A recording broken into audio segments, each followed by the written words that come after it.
You guys say good afternoon. Good afternoon. This is lunchtime, and we just finished our lunch, and we couldn't do this. We couldn't do this at breakfast time because Ella was so hungry. You say hi. Hi. Gwen, Hi. please put the Sharpie up. Hi. All right. We had just finished reading Man ate the bread of angels and he sent the food in abundance. We're continuing on Psalm 78.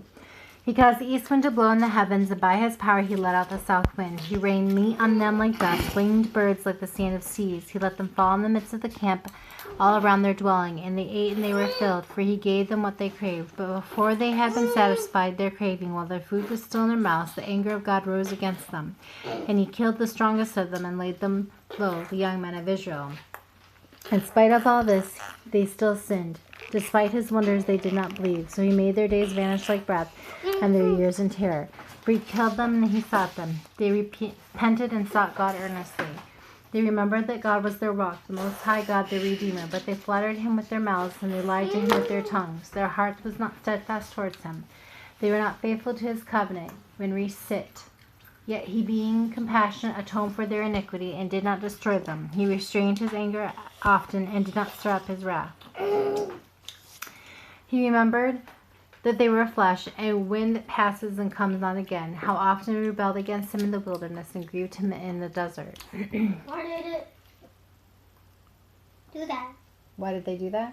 Because man has a tendency to be very disobedient. When God says to do something, they tend to go, well, we don't want to do that. Why do we not want to? We don't love God the way we should. What? So, when we're done reading this and you're done reading Ella, can you paint your nails? We'll see, honey. I have a lot to do today. That might be tomorrow.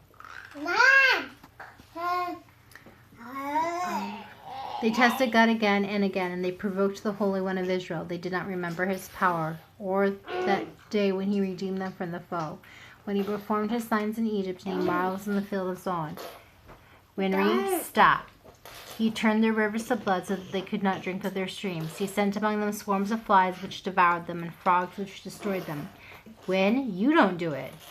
He gave the crops to the destroying locusts, and the fruit of their labor to the locusts. He destroyed their vines with hail, and their sycamores with frost. He gave over their cattle to the hail, and their flocks Winifred rose, and their flocks to thunderbolts. He let loose of them in the burning anger, wrath, indignation, and distress. A company of destroying angels. He made a path for his anger. He did not spare them from death. Edward and Gwen, stop now. But gave their lives over to the plague. He struck down every firstborn in Egypt and the first fruits of their strength in the tents of Ham. Then he led out his people like sheep and guided them in the wilderness like flock. He led them in safety so they were not afraid, but the sea overwhelmed their enemies, and he brought them to his holy land. The mountains of his right hand won.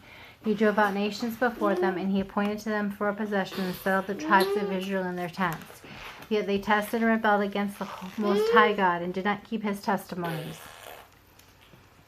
but turned away and acted treacherously like their fathers. They twisted like a deceitful bow, for they provoked him to anger with their high places. They made him to jealousy with their idols. When God heard this, he was full of wrath, and he utterly rejected Israel. He forsook his dwelling at Shiloh and the tent where he dwelt among mankind, and delivered his power to captivity, his glory to the hand of foes. Gwen, sit up. You are teaching your sister to disobey. You know better.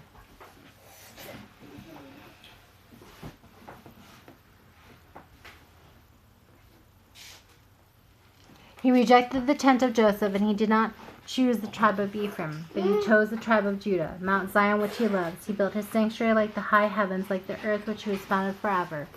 He chose David his servant. Winifred rose and took him from the sheepfolds.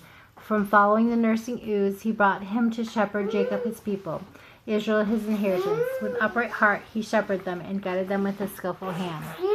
All right, that is the rest of Psalm 78. I'm sorry I had to keep being interrupted.